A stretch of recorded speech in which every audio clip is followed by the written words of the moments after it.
О, поверь мне, они совершенствуются в искусствах больше тебя. Только речь не об искусствах сотворения. Знаю. Речь об искусстве сожрать другого заживо. Искусство жалости к себе, зависти к другим, искусство оправдания, порицания, пренебрежения и самое страшное из искусств – это искусство Снисхождение. В общем и целом, это искусство продажи воздуха от раздутого эго.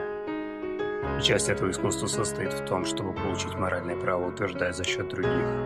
Но люди забывают, что мораль никогда не была на стороне истины.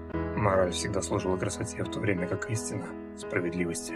И взывать к справедливости перед слугами морали лишь значит пытаться показать истину глазам, Ослепленным красотой.